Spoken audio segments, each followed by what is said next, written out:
We are back here at the PRI stage. Relentless, baby. It is relentless. We're bringing in the big names, bringing in the big guns. That's Disco Dean Carnes. There he is, over baby. there. Yeah, you can't miss him. So I'm here with Nolan from Isky, and I want to talk about several different things, Nolan, but really when we talk about Ed Iskandarian, the legacy of this brand, and the fact that sometimes brands get stale, right? Sometimes a brand can get stale, can fall off. You guys have never fallen for that. With a family company, that's almost inherent that the next generations are not going to be as passionate. And then behind them, it's even worse most of the time. There's not another generation behind them. Lucky, Ed's sons, Richard and Ron, were gearheads too. Like they ran Bonneville and motocross. Cool. But you get to a certain age, like after the 80s, where the company does get stagnant. And if you don't invest in infrastructure and stuff like that, you can fall by the wayside. You know, we were the #1 cam company for many 30 years. You know, and then Crane came in and comped in later stages. And if you don't change with the new companies and be more aggressive, it's hard to keep up. But luckily, they've, you know, through the years, they've let me come in and take over and push the company and get brand awareness. You know, we've always been doing really well, but nobody knew. Sure. It was a very quiet success. Yeah, so we would get people come up even at the show here and a few years back and say, "Oh, my grandfather ran your cam.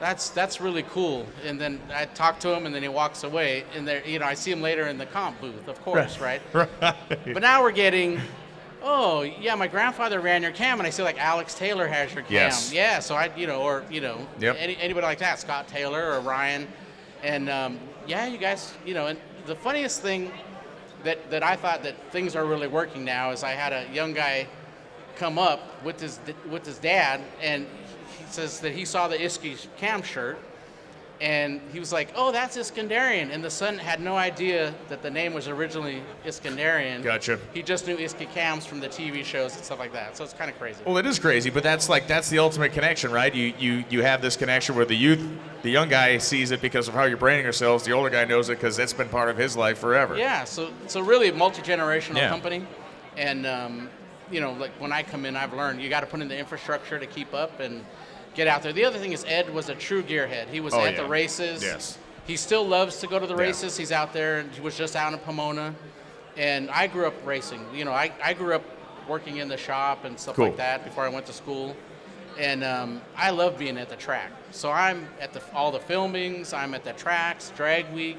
And I think that's really important to be on the tip of the spear so that you see, like, you know, we're still a family company. There's a lot of corporations coming in, and you have somebody making the calls that doesn't understand what this guy's doing. Or it's integrity to, you know, when you're out there in the trenches with everybody. They understand, they look over, they recognize you for being there, not simply just from watching from home. The other thing that I think you guys have been really good at and continue to be is the names and faces who represent your brand. Yes. And the fact that name, that Isky name that we can see right here in the middle of the hallway is so strong, you cannot afford to have the wrong person representing that brand. No, and we're a family company, so we keep our family values and everything like that. And I like to work, when I started, with families. So the Taylor family. Yes. Yeah. Alex Taylor and I had a conversation, and we thought, you know what, these are some of the things we want to do. Let's do it together.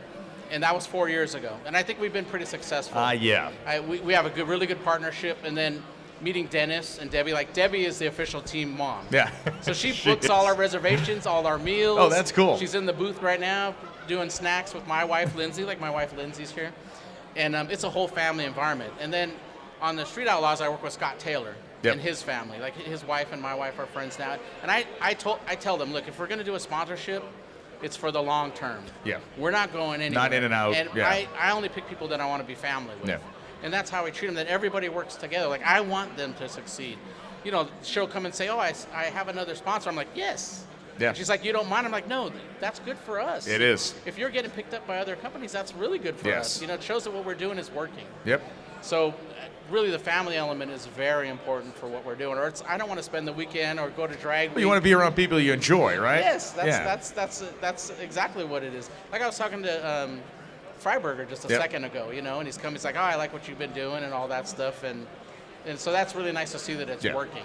Oh, absolutely. Yeah. So when we talk about 2023, is it still an LS-driven marketplace right now? So it is. We're working on a couple different things, like the Godzilla motor. I think it's going to be a really good platform. So we're putting a lot of that, and it's our 75th anniversary next year.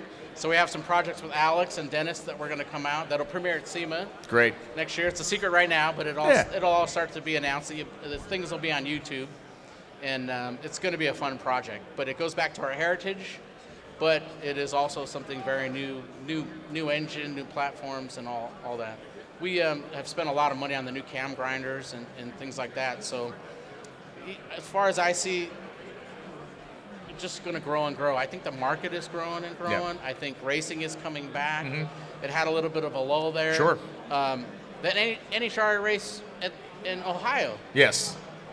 It was a valley of people. It was insane. I mean, right? Yeah. So people are saying, oh, blah, blah, blah, blah, blah. Yeah. But you show that picture, nothing but people. Nothing but people. Pomona, all different things. So I think, and we're getting those kids back in the racing. Like all these TV shows, I don't see it as a competing thing. No, it absolutely, the tide raises all the ships. No, Street Outlaws. Little girl comes and talks to Scott Taylor, and we bring Alex out to those, and she'll say, oh, I'm going to do a junior dragster. Well, that's NHRA Junior Dragster. Boom. That's bringing them up. Bringing them right in. The tide rises. I feel all boats rise at the same time. So, and it's helped us get back into NHRA too. Had dinner with Lonnie Grimm, who's terrific. And, it's just something that we went out of for a while because we didn't do a lot of stuff, but we're back into it. No, it's great. And so I think the crowds have been terrific at the NHRA races. The Street Art, all our races are all sold out. Yeah. PRI races, I mean, everything's moving. I know it's other places, but at the end of the day, it's all the sport of drag racing. It's good for everybody. Absolutely. That's how I see it. Yeah. So you're part of the MPMC Council. And there's a lot of people that are watching this that don't know what that is. And there is another, it's really a trifecta of shows, let's call it. You have the SEMA show, the PRI show, and then there is a show called the MPMC show, which is a media-driven show. But talk about the MPMC Council. Yeah, so it's the Motorsports Manufacturers Parts Council. Yep. So this is my first year on it.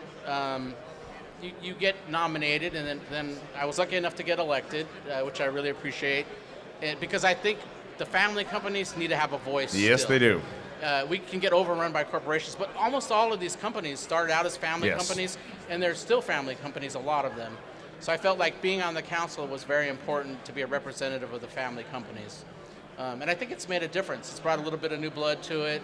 And I look at a much more bigger picture, generational picture, instead of just 10-year picture, because I see that experience with the family. But we represent all the manufacturers and what their needs are. We're part of the political part of it. Save Our Race Cars is very important to us. That Dr. Jerry Meyer pushes greatly, which we're all concerned about, because we all started. I started taking a streetcar and making a race car. Everybody did. So, and to outlaw that, be tremendously awful. Terrible. It's, But anyway, the Manufacturers Council, we have a media trade conference. Okay. And you can come and meet all the it's all the fantastic. It is the magazine, all in one spot. It's speed parts, speed dating. Yeah. Oh, it's terrific. Because I'll bring Alex there and a couple people, and you can do all the interviews in one day. It's great. Things like that, and everybody meets everybody. I really do think that face to face, like the trade shows, is so important. PRI is so important. Like also the race, getting into the pits. Yeah. Like we do stuff with, some of the other sanctioning bodies that drive a lot in circles. And you can't get into the pit to meet the driver. Yeah, it's sealed off, basically. And it's so important to meet the drivers at the NHRA races and all that. So that's all part of it. But the council really is very important to push our agenda. It is. I don't mean agenda politically, but it's that as an industry that we still have racing in 20 years, and it's not all quiet and electric. And I know that's part of the sport, but let's keep it a little part of the sport. I agree with you 100%. I need fire and fury, right? That's exactly what I need. So so that's what we're out there doing. Well, Nolan, thank you very much for spending some time with us today. The work that you continue to do at Isky is fantastic. It's one of those brands that we want around in the aftermarket for 100 more years. It gets a 75th anniversary coming up, which is just great. And thanks for everything you've been doing, man. You're one of the guys that's helping to move the needle forward. Thank you. I really appreciate that a lot. I'm glad you guys noticed, and thank you for everything you guys are doing, too. You bet. And you in particular. I enjoy all your commentary every weekend. Appreciate it. So thanks a lot. I really appreciate that. Thanks, Nolan. That is an unpaid testimonial by Nolan. We'll be back Everybody after knows this. that you're good. Thanks, man. Appreciate it. Thank you. Yeah, thank you.